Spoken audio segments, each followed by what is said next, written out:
ഈശോ മിശിഹായിക്ക് സ്തുതിയായിരിക്കട്ടെ. ഈശോ മിശിഹായിൽ സ്നേഹിക്കപ്പെടുന്ന മാതാപിതാക്കളെ, സഹോദരങ്ങളെ, പ്രഭാതത്തിൽ ദൈവത്തിൻ്റെ അനന്തമായ സ്നേഹവും കൃപയും സൗഖ്യവും നമ്മുടെ ജീവിതത്തിൽ വന്ന് നിറയട്ടെ എന്ന് പ്രാർത്ഥിക്കുന്നു. വിശുദ്ധ ലൂക്ക അറിയിച്ച സുവിശേഷം 1-ാം അധ്യായം 26 മുതൽ 29 വരെയുള്ള തിരുവചന ഭാഗങ്ങളിലൂടെ നാം സഞ്ചരിക്കുമ്പോൾ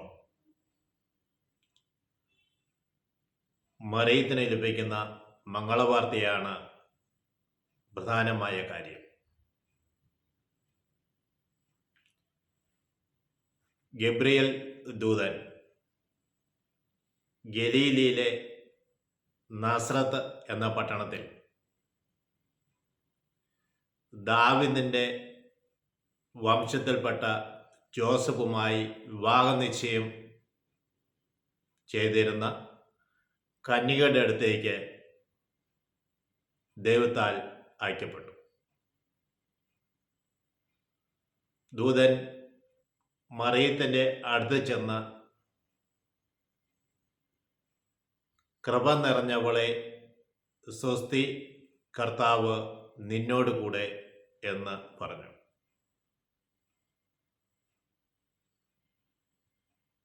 ദൈവത്തിൻ്റെ ദൂതനായ ഗബ്രിയേൽ മാലാഖ ഗലീലയിലെ പട്ടണമായ നാസറത്തിൽ ദാവീദിന്റെ വംശത്തിൽപ്പെട്ട ജോസഫുമായി വിവാഹനിശ്ചയം ചെയ്തിരുന്ന കന്യകയുടെ അടുത്തേക്ക് ചെന്ന്, അവളുടെ പേര് മറിയം എന്നായിരുന്നു, അവളുടെ അടുത്ത് ചെന്ന് ദൂതൻ ഇപ്രകാരം പറഞ്ഞു: കൃപ നിറഞ്ഞവളെ സ്വസ്തി, ദൈവം നിന്നോട് കൂടെ. Praise Lord. ദൂതൻ്റെ ആദ്യത്തെ വാക്കാണ് കൃപ നിറഞ്ഞവളെ സ്വസ്തി.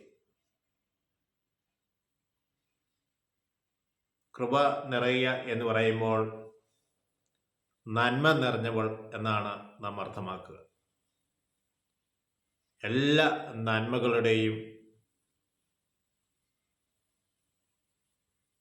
ഇരിപ്പിടമായിട്ട് നമ്മൾ മറിയത്തെ കാണുകയാണ്. പ്രിയ സഹോദരങ്ങളെ, മറിയം ദൈവപുത്രൻ ജനിക്കുവാൻ വേണ്ടി ദൈവത്താൽ പ്രത്യേകമായി തിരഞ്ഞെടുക്കപ്പെട്ടവളാണ്. ദൈവികമായ ദാനങ്ങളും വരങ്ങളും കൊണ്ട് നിറഞ്ഞവളാണ് മറിയം.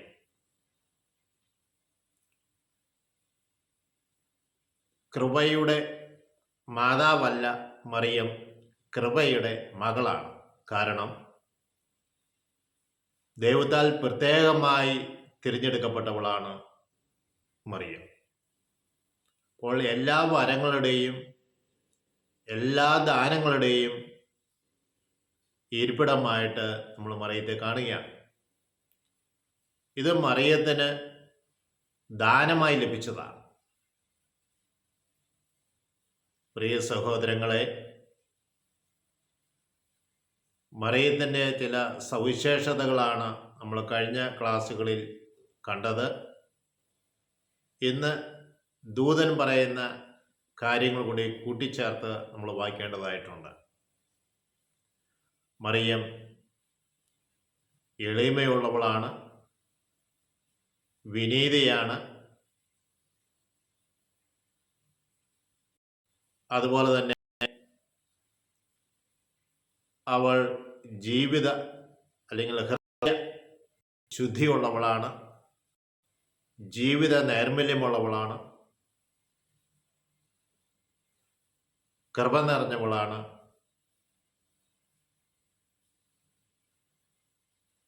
ഇങ്ങനെ കുറെ സവിശേഷതകൾ നമ്മൾ മറിയത്തിൽ കാണുകയാണ്. നമ്മൾക്ക് പരിശുദ്ധ മറിയത്തെ പോലെ വിനീത ഹൃദയത്തിന് ഉടമയാകുവാനും നിഷ്കളങ്കമായ ജീവിതം നയിക്കുവാനും